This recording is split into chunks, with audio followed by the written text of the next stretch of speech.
Clara était une femme forte et accomplie, au sommet de sa profession, jusqu'à ce que la vie lui lance une courbe que sa seule détermination était incapable de gérer. Après avoir reçu un diagnostic fatal et avoir été abandonnée par sa famille, Clara se retrouve seule à l'hôpital, luttant contre le temps qui passe et le silence déchirant de l'abandon. Clara, ancienne propriétaire d'une entreprise technologique en pleine expansion, a vécu la fermeture des portes automatisées de l'hôpital comme si c'était la dernière. Bien que bref, le trajet jusqu'à la chambre lui parut long et lourd, à l'image du fardeau qu'il portait. Même si son diagnostic avancé de cancer du poumon n'était pas choquant, elle n'était pas préparée à la nouvelle inattendue selon laquelle son séjour à l'hôpital serait indéfini. Il n'y avait pas beaucoup d'optimisme car j'étais là pour commencer une thérapie intense et le pronostic n'était pas clair. Les couloirs étaient éclairés d'une lumière glaciale et impersonnelle et l'air sentait fortement la désinfection. Clara s'éloignait de plus en plus du monde qu'elle connaissait, de l'entreprise qu'elle avait créée et de la famille qui jusqu'alors se sentait éloignée à chaque pas qu'elle faisait. L'infirmière Martha accueillit Clara alors qu'elle entrait dans la pièce. Elle avait un sourire gentil et des yeux compatissants et expérimentés. Clara a dû être guidée par Martha dans sa nouvelle existence, où elle aurait besoin de soins médicaux pour vivre. La pièce était compacte, pratique et possédait une grande fenêtre donnant sur la cour intérieure. Clara observa silencieusement, essayant de se rendre compte des environs de ce qui allait bientôt devenir sa maison.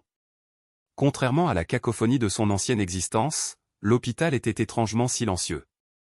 Elle se souvient de l'époque où sa routine était façonnée par le vacarme incessant des appels, des réunions et des choix conséquents. Tout semblait si lointain maintenant. Ce fut une première nuit difficile. Quand Clara a finalement fermé les yeux, elle a rêvé de l'entreprise, de son mari Rodrigo et de son fils Lucas. Le sommeil n'est pas venu facilement. Elle a demandé où il se trouvait et pourquoi il n'était pas arrivé pour l'aider à s'installer. Bien que Rodrigo ait déclaré qu'il serait présent, les dernières semaines ont démontré que ses paroles n'étaient pas toujours suivies d'actes.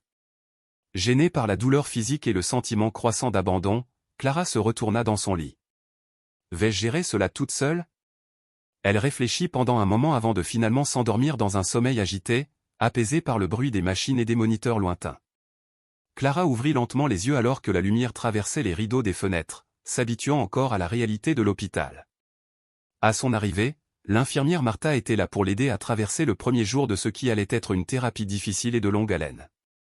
Clara devrait faire face à une routine clinique, mais le comportement calme et hospitalier de Martha atténuerait le coup. Clara avait à peine eu le temps de prendre son petit déjeuner que les médecins arrivèrent pour revoir les protocoles. Il fallait passer des examens, effectuer des évaluations quotidiennes et commencer le traitement. Clara prêtait une attention particulière à tout, mais ses pensées s'égaraient. Son esprit était encore en train d'assimiler les changements brusques de sa vie, donc les remarques de l'oncologue semblaient trop techniques. Il était difficile d'imaginer qu'il y a seulement quelques mois, il menait une vie dynamique, concluait des contrats et développait son entreprise pour en faire l'une des personnes les plus prospères du secteur. Elle était désormais confinée aux limites de l'hôpital, sa liberté étant dictée par un régime médical. Même si elle était consciente que la thérapie serait dure et aurait de nombreux effets négatifs, elle menait une guerre intérieure. Le cancer était un adversaire invisible qui attaquait son esprit en plus d'être une maladie qui ravageait son corps. Dès que Clara a mis les pieds dans la salle de soins, elle a été remplie d'appréhension. Il y avait plusieurs autres patients dans la pièce, tous branchés à des machines qui leur administraient des médicaments potentiellement toxiques. Elle essayait de rester hors de vue des autres alors qu'elle était assise dans un fauteuil près de la fenêtre. Même s'il était difficile de se reconnaître comme membre de cette société malade, il n'y avait désormais plus de retour en arrière possible. La séance a commencé avec une petite piqûre, mais bientôt Clara a ressenti un étrange mélange d'optimisme et de terreur. Elle était consciente que même s'il était nécessaire d'essayer de gérer la maladie par le biais d'une thérapie, le voyage serait difficile, tant sur le plan physique qu'émotionnel. Épuisée à la fin de la séance, Clara est retournée dans la chambre avec Martha à ses côtés, s'assurant qu'elle était à l'aise dans tous les sens. Clara a résisté à la fragilité de la maladie, même si son corps était épuisé. Mais en regardant dans le miroir de sa chambre, il remarqua une image qu'il avait oublié de reconnaître. Alors que le poids du voyage à venir commençait à peser non seulement sur son corps mais aussi sur son identité, elle se demanda « Qui suis-je maintenant ?» À l'hôpital, les journées de Clara ont commencé à s'enchaîner lorsqu'elle s'est réveillée avec le même schéma d'examen, de traitement et la présence discrète du personnel médical. Mais chaque matin, elle était tranquillement tourmentée par l'absence de sa famille. Des jours s'étaient écoulés depuis l'arrivée de Rodrigo, son fils, qui s'était engagé à rester à ses côtés, et il avait même cessé de répondre aux appels. Clara a essayé de combler le vide émotionnel qui se développait en elle tout au long de la journée, mais il était difficile de nier le fait qu'elle luttait essentiellement seule contre la maladie. L'horloge de la chambre de Clara semblait être sa seule amie dévouée. Elle attendait avec impatience un invité qui ne se présentait jamais, regardant les minutes s'écouler. L'infirmière Martha a vu le calme de Clara, mais elle était consciente que les sentiments les plus intimes d'un patient ne sont pas toujours guérissables. Beaucoup s'occupaient des besoins physiques de Clara à l'hôpital, mais qui allait s'occuper de ses besoins spirituels? Un jour, Martha est entrée dans la pièce pendant une pause entre 2 séances de chimiothérapie, l'air plus inquiète que d'habitude. Constatant que Clara ne recevait aucune visite, elle a tenté d'engager une discussion avec elle, consciente des dommages émotionnels potentiels que pouvait causer l'isolement. « Clara, est-ce qu'il va y avoir des invités aujourd'hui ?» demanda doucement Martha en ajustant les oreillers du lit. Hésitante, Clara essayait de ne pas montrer son chagrin. Un sourire qui s'est arrêté devant ses yeux, il a ajouté « Rodrigo a dit qu'il viendrait, mais, vous savez, le travail passe toujours en premier. » Martha hocha la tête sans poser de questions, mais elle sentit un problème plus profond. Au fil des heures, Clara sentait le poids de chaque minute en regardant par la fenêtre. Le monde extérieur continuait sans elle, mais l'hôpital, avec ses lumières fluorescentes et ses bruits mécaniques, était désormais sa réalité. Clara sentait un peu d'optimisme s'éroder à chaque appel manqué et message manqué. Même les paroles réconfortantes de Martha ne parvenaient pas à compenser le silence de Rodrigo et Lucas, ils semblaient se répercuter dans le vide. À l'approche du crépuscule, Martha prit la décision de franchir la barrière de Clara. L'infirmière croyait qu'après tant de semaines de soins, elle avait gagné la confiance de Clara et que, malgré les objections de Clara, elle devait parler. Martha s'est assise sur la chaise près du lit et a dit « Clara, puis-je te dire quelque chose ? Je travaille ici depuis de nombreuses années et j'ai vu de nombreux patients vivre des situations similaires à la vôtre. Ce n'est pas facile quand les gens qu'on aime s'éloignent, mais tu n'es pas seul. Nous sommes là pour toi. » La franchise de l'infirmière stupéfia Clara, qui se tourna vers Martha. Elle envisagea un instant de porter le masque de femme forte, mais l'expression authentique de Martha la désarma. « Je me sens abandonnée, » dit Clara, la voix brisée. Clara a finalement commencé à pleurer après avoir retenu ses larmes pendant des semaines. Rodrigo a dit qu'il serait là, qu'il me soutiendrait, mais il répond à peine à mes messages. Et Lucas, il devrait être à mes côtés. Je suis sa mère, dit Clara. Martha serra fermement la main de Clara. Parfois, les gens que nous aimons ne savent pas comment gérer la souffrance. Ils s'éloignent parce que le poids est trop lourd pour eux. Cela ne justifie pas ce qu'ils font, mais cela ne veut pas non plus dire que ce n'est pas important pour eux, remarqua Martha d'un ton sévère mais amical. Même si Clara savait que Martha essayait de l'aider à comprendre les circonstances, tout semblait si injuste à ce moment-là. Clara poursuit, la voix pleine d'émotion, « J'ai toujours été forte, j'ai toujours pris soin de toutes et de tous. » Martha n'était pas d'accord gentiment, secouant la tête. Mais maintenant que j'ai besoin d'aide, j'ai l'impression d'être un fardeau. Tu n'es pas un fardeau, Clara. Ne pense jamais ça. L'amour ne devrait pas disparaître quand les choses deviennent difficiles. Et toi, par-dessus tout, mérites d'être aimé et soigné. Clara se sentit quelque peu réconfortée par cette conversation. Elle réalisa pour la première fois qu'elle n'était pas seule à porter le fardeau de l'abandon. Même si sa famille paraissait loin, elle sentait qu'au moins une main lui était tendue puisque Martha était à ses côtés. Clara savait qu'elle n'affronterait pas seule le calme cette nuit-là, même si le chagrin persistait. Le séjour de Clara à l'hôpital a commencé à avoir des effets néfastes sur elle physiquement et mentalement. Les effets indésirables de la thérapie intensive sont apparus très rapidement. Ses forces ont été épuisées par la chimiothérapie d'une manière qu'elle n'aurait pas pu prédire. Ses cheveux étaient autrefois épais et éclatants, mais ils ressortent désormais en touffe à chaque coup de pinceau. La fatigue ne semblait jamais disparaître et les nausées persistaient constamment. Martha, toujours aux aguets, vit la chute avec un mélange de sympathie et d'inquiétude. Clara luttait chaque jour et Martha savait que le temps finirait par se transformer en un allié impitoyable, obligeant le corps de Clara à céder à la maladie et à l'intervention médicale. Clara a vécu un après-midi particulièrement difficile, où elle avait du mal à se lever du lit. Chaque mouvement lui semblait être un effort énorme et ses articulations lui faisaient mal. C'était un triste rappel de se regarder dans le miroir que le cancer non seulement détruisait ses poumons, mais lui volait également son identité. Elle connaissait à peine la dame qu'elle voyait dans le reflet. Ce n'est plus moi, pensa-t-il en scrutant l'apparence pâle devant lui. Comme elle le faisait chaque jour, Martha entra dans la pièce et vit Clara l'air plutôt abattue. « Est-ce que ça va, Clara » dit-il, espérant amener le patient à s'ouvrir même s'il savait que la réponse serait négative. Clara soupira, incapable de contenir ses émotions. « J'ai l'impression de disparaître, Martha. Chaque jour, c'est comme si une partie de moi était arrachée. Je ne sais pas combien de temps je pourrais tenir encore. » Martha était assise à côté d'elle, incapable de lui offrir la moindre consolation. Je savais que Clara avait raison, le traitement était cruel. Il dit doucement, je sais que c'est difficile. Martha était consciente que Clara souffrait manifestement d'une agonie physique, mais elle était plus préoccupée par son état mental et a dit, mais tu es beaucoup plus forte que tu ne le penses. Et je suis là pour t'aider à supporter ça. Son corps s'effondrait, mais il semblait que son esprit aussi. La routine à l'hôpital a été modifiée par surprise un après-midi, lorsque Clara a accepté le fait que sa famille ne viendrait pas avant un autre jour. Clara entendit une voix familière dans le couloir alors qu'elle regardait par la fenêtre et écoutait le bruit de fond des couloirs. Au début, il crut rêver. Cependant, la porte de la chambre s'est ouverte brusquement et son fils Lucas était là, dans l'embrasure de la porte. Clara cligna des yeux à plusieurs reprises, comme pour tenter de vérifier qu'elle ne rêvait pas. Il était là, Lucas, l'air incertain, voire timide, comme s'il ne savait pas comment engager une conversation. Il a dit « Salut, maman » d'une voix basse et honteuse. Clara éprouvait un mélange de chagrin et de soulagement puisqu'elle rêvait de ce moment depuis si longtemps. Ses mots étaient hésitants, comme si elle ne pensait pas qu'il était réellement là. « Lucas, tu es venu. » Il entra dans la pièce, mais resta dehors. Il existait entre eux un poids et un silence qui en disaient plus que les mots ne pouvaient le faire. Clara le regardait, et quand elle vit à quel point il avait changé, son cœur se serra. Lucas était passé du garçon qu'elle avait connu à quelqu'un de plus renfermé et isolé. La perception qu'avait son fils d'elle avait également été altérée par la maladie. « Comment vas-tu » demanda Lucas, visiblement mal à l'aise dans le cadre médical. « Ça pourrait être mieux » dit Clara, tentant de désamorcer la situation avec un doux sourire.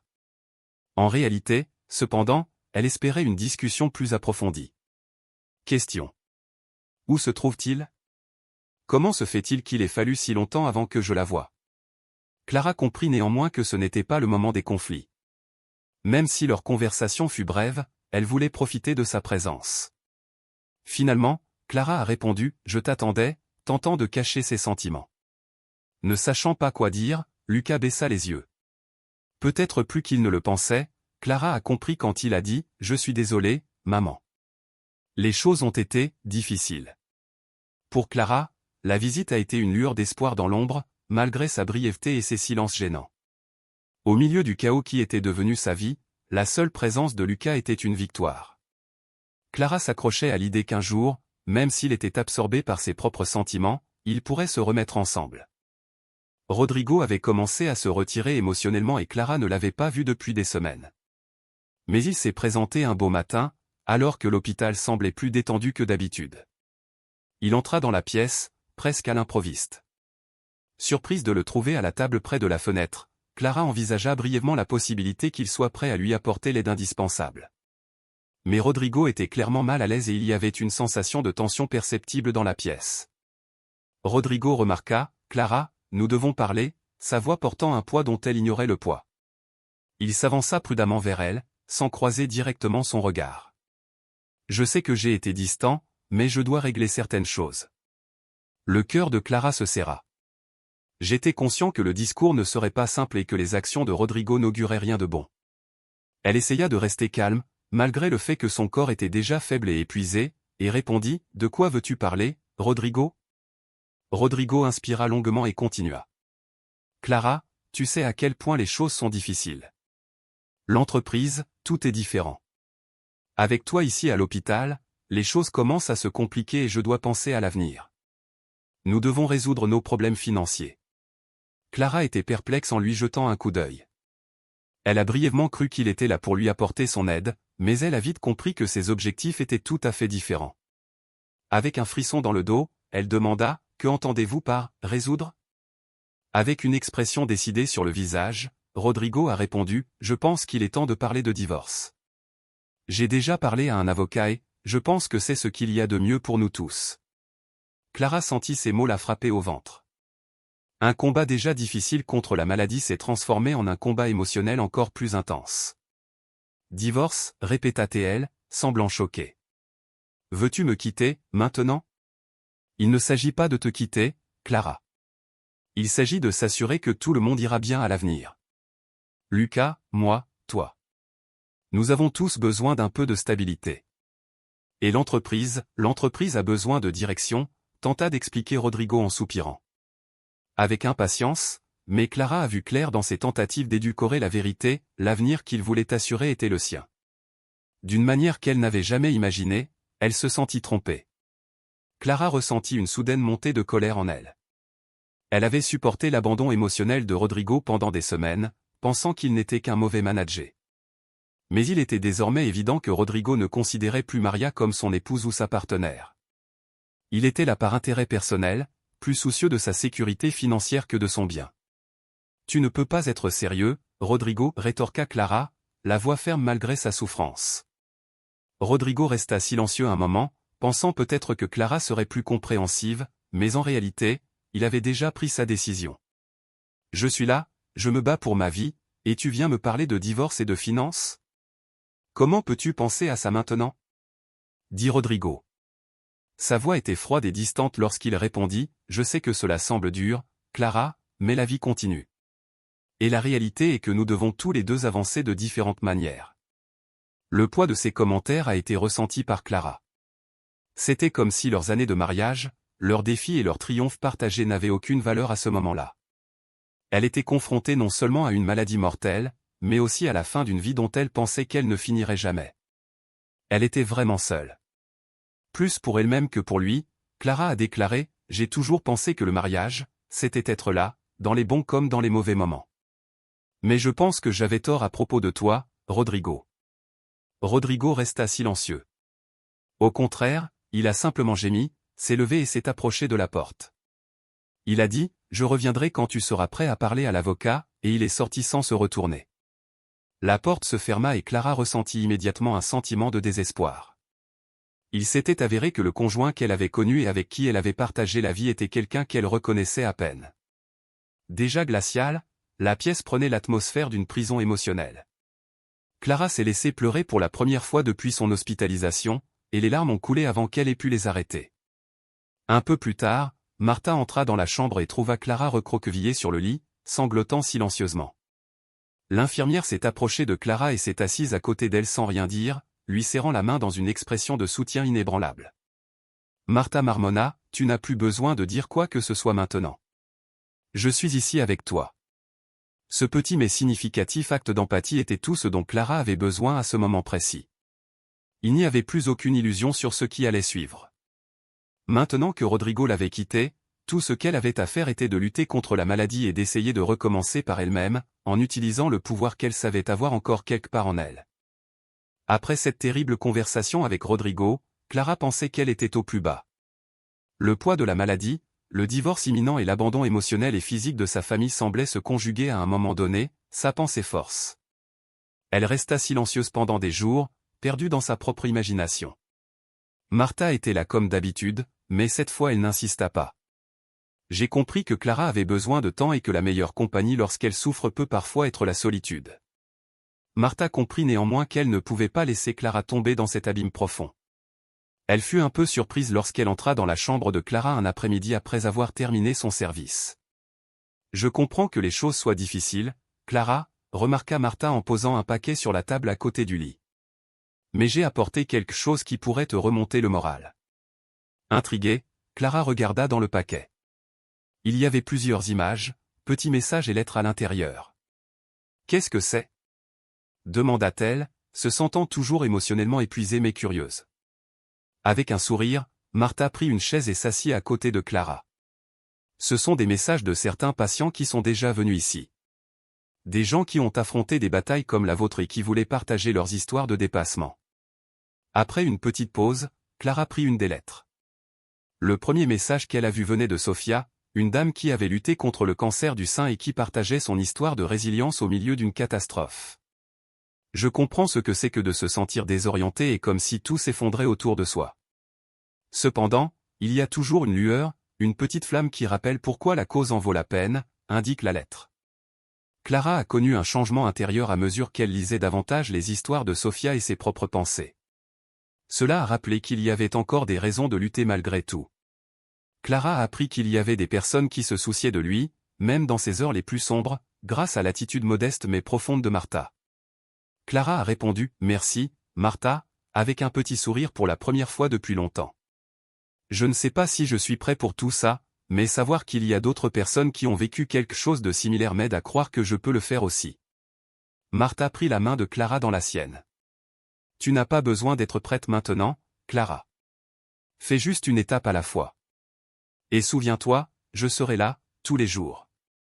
Clara a acquis de nouvelles connaissances dans les semaines qui ont suivi la visite de Rodrigo et le geste de Martha.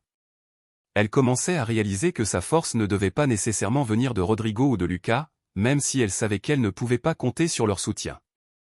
Chaque cycle de chimiothérapie restait difficile et le traitement, loin d'être simple, ne cessait d'épuiser son corps. Mais même face à la souffrance physique, Clara savait qu'elle avait le choix, abandonner ou continuer à se battre.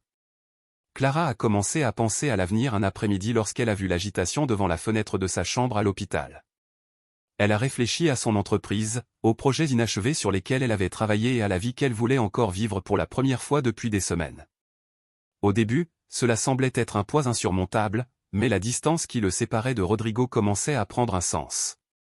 Peut-être que sans lui, elle pourrait se concentrer sur ce qui comptait vraiment, sa propre survie. Clara a appelé Martha pour parler. Clara a ajouté « Je pensais, j'ai besoin d'un plan », avec une voix qui semblait plus affirmée qu'auparavant. Je sais que je suis malade, mais j'ai encore des décisions à prendre. Et je ne veux pas que la maladie m'enlève cela. Martha sourit, satisfaite du caractère de Clara. À quel genre de plan pensez-vous, dit-il en voyant que Clara commençait à reprendre le contrôle de sa vie malgré le chaos qui l'entourait. Je ne sais pas si je vais vaincre cette maladie, mais j'ai besoin de me sentir en contrôle de quelque chose. Je veux recommencer à organiser ma vie, du moins ce qui est en mon pouvoir. L'entreprise, peut-être ai-je besoin de le vendre ou le laisser partir. Elle a besoin d'un soignant digne de confiance. Je souhaite également poursuivre un objectif pour lequel je n'ai jamais eu le temps. Avec l'intérêt dans les yeux de Clara, Martha a dit « Que voudrais-tu faire ?»« Visiter. J'ai toujours voulu voyager dans un endroit serein et isolé de tout. Même si je ne pourrais peut-être pas voyager, je veux quand même faire des projets. Même si c'est vraiment un fantasme de papier. » Ce n'est pas une tentative de fuir la réalité qui a poussé Clara à organiser des vacances improbables, il s'agissait plutôt d'une méthode pour récupérer votre identité, votre volonté de vivre et votre besoin de rétablir une connexion avec le monde extérieur en dehors des installations médicales et de la maladie. Dans les jours qui ont suivi, malgré le fait que sa santé ne coopérait pas beaucoup, Clara a commencé à réorganiser de petites parties de sa vie, elle savait qu'il y avait encore beaucoup à faire, mais maintenant, plutôt que de simplement s'en sortir, elle voulait vivre avec ou sans Rodrigo, avec ou sans l'assurance que la maladie ne l'emporterait pas. Après plusieurs semaines sans aucune communication, Clara fut surprise lorsque Lucas lui rendit une nouvelle visite. Contrairement à sa précédente visite, celle-ci fut marquée par un regard différent et des pas prudents lorsqu'il entra dans sa chambre, mais aussi par un regard qui exprimait plus qu'un simple devoir. Alors que Lucas était allongé dans son lit, Clara remarqua tout de suite la différence et fut partagée entre l'excitation de le revoir et l'angoisse d'être à nouveau déçue. « Maman, Lucas commença franchement, j'ai beaucoup réfléchi depuis la dernière fois. J'ai regardé par terre, comme si j'essayais de trouver les mots appropriés pour exprimer ce que je ressentais. Clara n'a rien dit, ce qui m'a donné l'espace dont j'avais besoin pour dire « je sais que je n'étais pas là ». Parce que, surtout après le départ de papa, j'aurais dû t'aider davantage. Cependant, c'est un défi. Ça fait tellement mal de te voir ainsi. Même si elle pouvait sentir le poids de ce que disait Lucas, Clara comprenait également la profondeur de son message. « Je sais que c'est difficile, Lucas, dit-elle doucement, et je sais que tu gères ça à ta manière. Mais maintenant plus que jamais, j'ai besoin de toi. » Finalement, Lucas croisa le regard de sa mère et dit « Maman, je suis vraiment désolé. J'avais peur, mais j'aurais dû être à tes côtés. Peur de te perdre, peur de ne pas savoir quoi faire. » Il parla. Avec la gorge nouée, et Clara remarqua que les yeux de son fils étaient remplis de larmes. Clara lui saisit la main en tremblant et dit « Je te comprends, Lucas », son cœur se serra. De plus, vous ne pourrez jamais me reprocher d'être terrifié. Mais à ce stade, tout ce qui compte, c'est d'être ensemble. La façon dont nous utilisons le temps qu'il nous reste compte plus que la quantité qu'il nous reste. Clara n'avait pas ressenti ce genre de véritable lien entre mère et fils depuis longtemps, et le calme qui s'ensuivait n'était pas désagréable. Lucas, tenant toujours la main de sa mère, laissa enfin couler les larmes. « Je promets que je serai là, maman. Je refuse de fuir plus longtemps. » Les yeux larmoyants, Clara hocha simplement la tête. C'était tout ce que j'avais besoin d'entendre. Pour la première fois de sa vie, elle pensait que sa connexion avec Lucas pourrait être rétablie, malgré tous les obstacles. Clara sentit une nouvelle légèreté dans son cœur après sa réconciliation avec Lucas, et elle repensa à Rodrigo. Elle savait que porter ses chagrins avec elle ne l'aiderait pas dans le chemin qui l'attendait, alors elle a décidé qu'il était temps d'affronter ses sentiments pour son mari. Clara a demandé à Martha d'apporter du papier et un stylo un matin calme, et elle s'est assise sur le lit et a regardé par la fenêtre de l'hôpital, écrivant, chaque mot étant un morceau d'elle-même répandu sur le papier, une tentative de briser un schéma qui la blessait encore. Bonjour Rodrigue. Je ne prétendrai pas comprendre vos décisions. L'une des choses les plus difficiles auxquelles j'ai jamais eu à faire face est ce que tu as fait et comment tu m'as quitté. J'ai ressenti du ressentiment, du chagrin et surtout un vide incommensurable pendant très longtemps. Il y a juste certaines douleurs que je ne peux pas exprimer avec des mots. Mais avec le temps, j'ai compris que je ne pourrais pas supporter cette souffrance indéfiniment. J'ai pris mes propres décisions et vous avez pris les vôtres. Peu importe à quel point c'est difficile, trouver la tranquillité est ce qui compte pour moi en ce moment. Même si j'espérais plus de votre part, je ne peux pas vous reprocher d'éviter ce qui vous concerne. Je suis conscient que vous luttez également intérieurement, et je vous souhaite bonne chance pour éventuellement les vaincre. L'idée que notre voyage ensemble touche à sa fin me remplit de calme. Je n'ai aucune idée de ce que l'avenir me réserve, mais je sais que je dois continuer sans regret. Cela indique que je suis prêt à abandonner le passé, mais que ce qui s'est passé ne m'affecte pas. Rodrigo, je suis désolé. Non pas parce que c'est simple, mais plutôt parce que j'en ai besoin pour continuer. Clara ressentit une sorte de réconfort étrange lorsqu'elle termina la lettre, rien n'était résolu, mais au moins elle avait l'impression qu'un fardeau avait été allégé. Elle n'était pas sûre de remettre réellement la lettre à Rodrigo, mais il suffisait de savoir que ces mots avaient été mis sur papier. Peu de temps après, Martha, qui était habituellement attentive aux besoins de Clara, entra dans la pièce. « As-tu écrit la lettre » dit-il doucement. « Oui, je l'ai écrit » répondit Clara en hochant la tête. « Je ne sais pas si je vais le soumettre, mais... Maintenant, je me sens plus léger. » L'écriture est parfois le meilleur moyen d'exprimer ce que l'on ressent, remarque Martha avec un sourire en s'asseyant à côté de Clara. Et quoi que vous décidiez, sachez que vous l'avez fait pour vous, pour votre paix. Pour la première fois depuis longtemps, Clara avait le sentiment qu'elle était responsable de la façon dont elle voulait passer ses jours restants, avec amour, pardon et, surtout, paix. Clara inspira profondément, sentant la vérité dans les paroles de Martha. Ce jour-là, quelque chose était différent dans l'air, Martha remarqua le changement d'attitude de Clara dès qu'elle entra dans la pièce et vit l'étincelle dans ses yeux. Le soleil brillait ce matin-là, plus brillant que ces derniers jours, et Clara se sentait plus excitée que d'habitude. Peut-être était-ce le résultat du fait d'avoir enfin bouclé des boucles émotionnelles importantes, ou peut-être était-ce la présence de Lucas, qui lui rendait désormais visite régulièrement. « Tu as l'air plus, Clara, de vivre aujourd'hui » remarqua Martha avec un large sourire. « Que se passe-t-il » Pour la première fois depuis longtemps, Clara rit. « Je pensais ? Et j'ai réalisé que j'avais encore des choses à faire, même si le temps presse, a-t-elle déclaré. Ce qu'il me reste. » Martha s'avança, curieuse.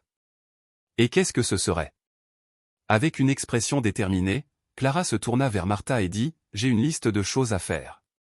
Des choses que j'ai toujours voulu accomplir, mais que je n'ai jamais eu le temps à cause de l'entreprise, de la vie et de tout le reste. » Martha sourit, anticipant ce qui l'attendait.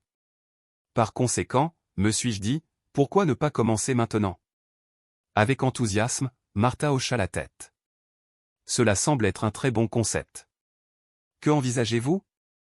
Les larmes aux yeux, Clara ouvrit un petit bloc-notes qu'elle avait sorti de son tiroir et nota certains de ses rêves d'une écriture instable. « Je veux revoir la mer » commença-t-elle en marchant sur le sable et en sentant l'air. « Et je souhaite assister à l'aube dans un endroit magnifique avec un horizon sans fin. » Clara parlait d'un profond désir de renouer avec la vie et le monde extérieur d'une manière qu'elle n'avait pas ressentie depuis longtemps, et Martha l'écoutait attentivement. « Je peux vous aider », répondit Martha en tenant la main de Clara. « Organisons tout. » Le temps semblait court, mais Clara était déterminée à le remplir de ce qui comptait vraiment, alors dans les jours qui ont suivi, Martha et Lucas ont travaillé ensemble pour planifier une petite sortie à la plage, un endroit spécial où Clara pourrait réaliser l'un de ses plus grands désirs.